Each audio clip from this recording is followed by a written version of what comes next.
All right. So here is uh, Scary Stories 3 More Tales to Chill Your Bones. Collected from folklore and retold by Alvin Scwartz, drawings by Stephen Gamble. So this is the third book that when I got these scary stories books, I got them all at one time on Amazon a few years ago. So this is the third one.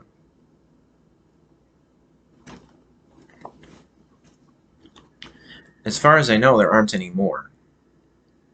But these were the only three uh, in this series.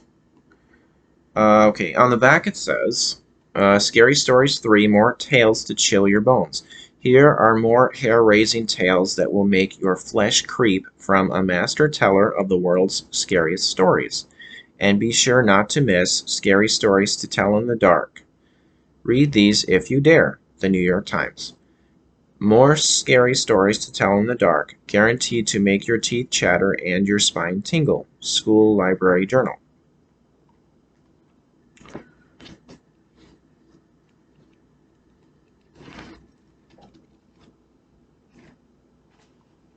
Scary Stories 3.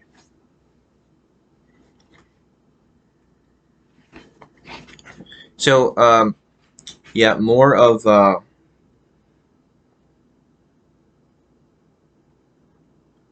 really nice, well, disturbing and creepy, cool. Well, I'm sure at the time when I was a kid, I might have been attracted to it because it was so shocking and I guess cool looking because it was very different from other uh, like children's books at the time. So I probably um, well, I probably read at least there was at least one of them I read. I don't know if it was this one, uh, but back when I was young, back in either fifth or sixth grade, around that time. So probably got them in the school library. Um, so really good artwork in here, and the stories. I don't know if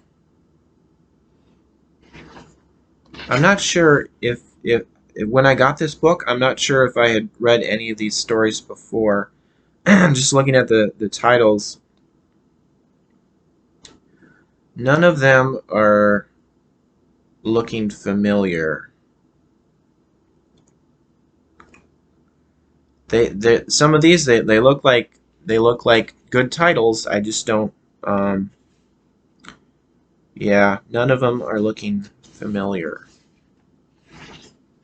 So yeah, maybe when I first got this book, this was the first time I had read these stories. In this one. So just start to show the artwork in the beginning of the book here.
Okay, so here's the introduction and the beginning of the book.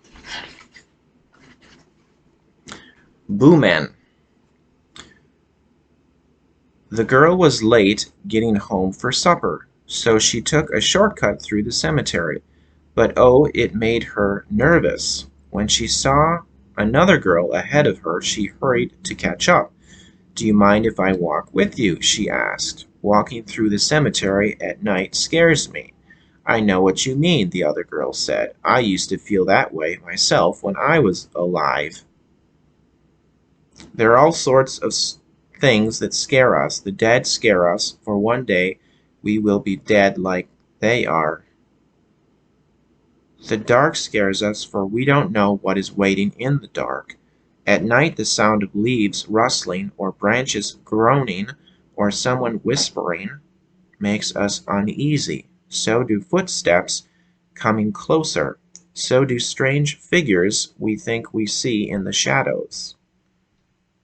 A human, maybe, or a big animal, or some horrible thing we can barely make out. People call these creatures we think we see boo men.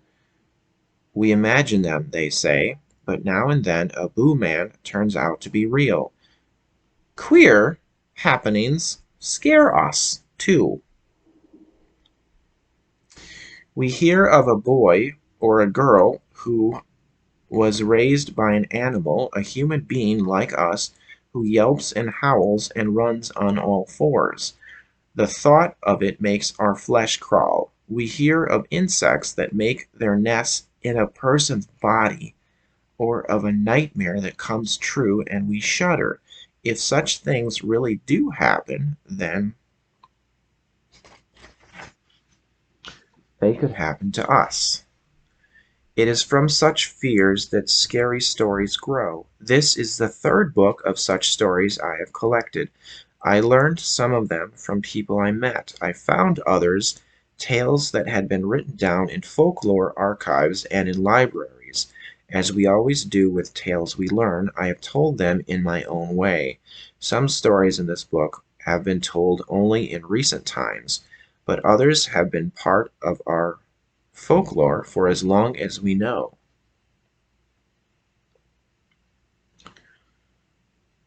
As one person told another, the details may have changed, but the story itself has not. For what once frightened people still frightens them. I thought at first that one of the stories I found was a modern story. It is the one I call The Bus Stop. I then discovered that a similar story had been told 2,000 years earlier in ancient Rome, but the young woman involved was named Philinian, not Joanna, as she is in our story. Are the stories in this book true? The one I call The Trouble is true. I can't be sure about the others. Most may have at least a little truth, for strange things sometimes happen, and people love to tell about them and turn them into even better stories.